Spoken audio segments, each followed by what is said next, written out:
மருத்துவர் அன்புமணி ராமதாஸ் என்ற ஒரு மனிதர் இந்த நாட்டினுடைய சுகாதாரத்துறை அமைச்சராக பொறுப்பேற்ற பிறகு எத்தனை மக்கள் நலன் சார்ந்த திட்டங்கள் வந்திருக்கு. 108 ஆம்புலன்ஸ் திட்டம் கொண்டு வந்தவர் மருத்துவர் அன்புமணி ராமதாஸ் இல்லையா? போலியோவை ஒழித்தது மருத்துவர் அன்புமணி ராமதாஸ் இல்லையா? டொபாக்கோ போதைப் பொருட்களை ஒழிப்பதற்கு தனி சட்டம் சுதந்திரம் அடைந்து எந்த நாட்டிலும் முடியாத சட்டத்தை கொண்டு வந்து சட்டத்தை நிறைவேற்றியவர் அன்புமணி ராமதாஸ் இல்லையா? அதற்கு பிறகு தாழ்த்தப்பட்ட மக்களுக்கு, இவர்கள் எல்லாம் தாழ்த்தப்பட்ட மக்களுக்கு எதிரானவர்கள் சொன்னார்களே, அம்பேத்கருக்கு பிறகு, மரியாதைக்குரிய பாபா சாஹிப் அம்பேத்கருக்கு பிறகு மருத்துவ படிப்பில் ஒரு தாழ்த்தப்பட்ட மக்களுக்கான இடஒதுக்கீடை சுதந்திரம் அடைந்த இந்தியாவில் நிறைவேற்றி கொடுத்தவர் அன்புமணி ராமதாஸா இல்லையா? இன்றைக்கு பேசுறோம் அயோத்திதாச பண்டிதரை பத்தி. எப்போ சுதந்திரம் அடைந்து இத்தனை ஆண்டு காலம் ஆட்சி செய்த பிறகு இன்றைக்கு அயோத்திதாச பண்டிதரை பத்தி பேசுறோம். ஆனா 2004ஆம் ஆண்டு பொறுப்பேற்ற பிறகு நேஷனல் இன்ஸ்டிடியூட் ஆஃப் சித்தா தாம்பரத்தில் வந்த போது யார் பேரை வச்சார்? அன்புமணி ராமதாஸ் அவர்கள். தாழ்த்தப்பட்ட சமுதாய மக்களின் விடிவெளியாக இருந்த அயோத்திதாச பண்டிதரை பெயரை கொண்டு வந்து இன்னைக்கு இல்ல 2006ஆம் ஆண்டு வச்சது மருத்துவர் அன்புமணி ராமதாஸ் இல்லையா? இப்படி தகுதி வாய்ந்த ஒரு தலைவர், மக்களுக்காக சிந்திக்கின்ற ஒரு தலைவர் இந்த ஒரு காரணத்திற்காக ஒதுக்கப்பட வேண்டுமா என்று சிந்திக்க வேண்டியது நீங்கள் தான். எய்ம்ஸ் வரவில்லை, எய்ம்ஸ் வரவில்லை, எய்ம்ஸ் வரவில்லை. ஆமா, மத்திய அரசு எய்ம்ஸுக்கு ஒன்றும் பண்ணல. தமிழகத்தை வஞ்சிக்கின்ற மத்திய அரசு ஒரே ஒரு செங்கலை நட்டு வச்சுட்டு போனாங்க, அந்த செங்கலும் காணாம போயிடுச்சு. அப்ப எப்படி எய்ம்ஸ் கட்டுவாங்க? சிந்திக்கணுமா சிந்திக்க வேண்டாமா?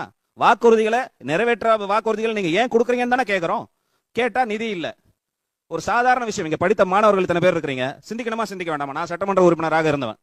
ஒரு வருஷமும் பட்ஜெட் போடும்போது இந்த நாட்டினுடைய நிதிநிலையை வெள்ள அறிக்கையா பட்ஜெட்ல கொடுக்குறாங்க. அப்ப இந்த நாடு எவ்வளவு கடன்ல இருக்குன்னு உங்களுக்கு தெரியாதா?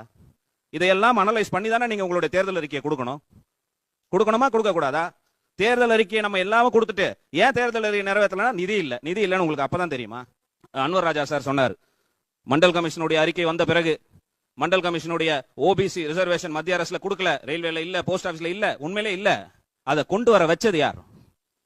அதையும் மரியாதைக்குரிய அண்ணன் அன்வர் ராஜா அவர்கள் தெளிவாக சொல்லணும். பார்லிமெண்ட்ல கொண்டு வரல. யூபிஏ 1 மீட்டிங் மருத்துவர் ஐயா அவர் சொன்னார், என்னுடைய கால் இந்த நாடாளுமன்றத்திலேயோ சட்டமன்றத்திலும் எந்த பொறுப்புக்கும் வராதுன்னு சொல்லி இன்று வரைக்கும் உறுதியாக தந்தை பெரியாருக்கு பிறகு ஒரு தலைவர் சட்டமன்றத்திற்கோ நாடாளுமன்றத்திற்கோ தேர்ந்தெடுக்கப்படாமல் தந்த அரசியல் மாற்றம் செஞ்சு கொண்டு இருக்கிறார். 3 இடஒதுக்கீடுகளை பெற்று தந்திருக்கிறார் சொன்னா மருத்துவர் ஐயா அவர்கள் தான்.